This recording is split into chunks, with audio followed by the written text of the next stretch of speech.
So, ahead of the new season, you're at the launch event today at Hampden Park. How excited are you for the new season?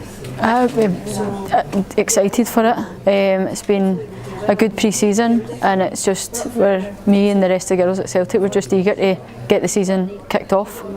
Obviously here today at the media event as well, there's been a lot of interest in the game. It's ever growing. From your perspective, how exciting as a player is it to see that amount of interest as well? Yeah, it's brilliant. I mean, having like social media, TV deals coming through, games are now getting put live on TV.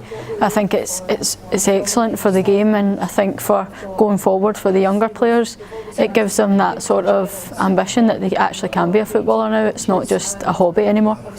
In terms of this season, obviously it's expected to be a very competitive league. You've had Motherwell come up, and in terms of, from your perspective, how competitive do you think it is going to be on the pitch? Yeah, definitely I think it will be. I don't think any game will be easy.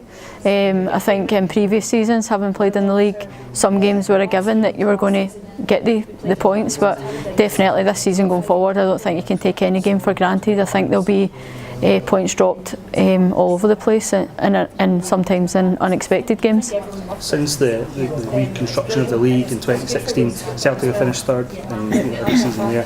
What's the aim and ambition for this season for the club? The aim and ambition is to be the winners of that league. We've obviously in previous seasons they've finished third behind Celtic, Hibs and City.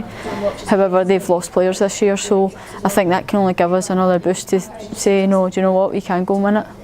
Obviously, under new management, Eddie Black is in for the full season after coming in halfway through last season.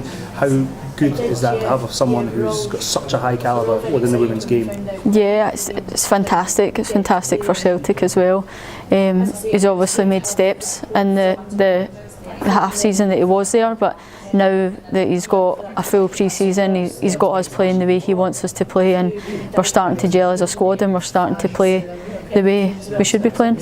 In terms of the small differences perhaps between the clubs, what would you think is required from Celtic to perhaps break into that top two and go on and win the league? What maybe is required this season that hasn't been in previous seasons?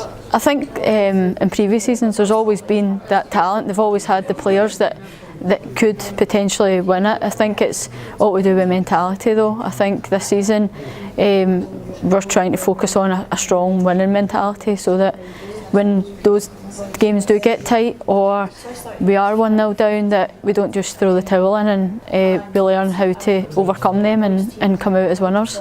And just finally, first game of the season on Sunday up against Forfar Farmington, a team that weren't close from finishing the top half of the table, finishing fifth at the end. It's going to be a tough game, but how excited are you for that match? Yeah, Forfar will always be a tough game. They're always a stuffy team, and maybe in previous seasons they finished fifth, but prior to that they were always near a top 1, 2 and 3, so take nothing for granted, and just hopefully we'll go out there and kick off with 3 points and a win.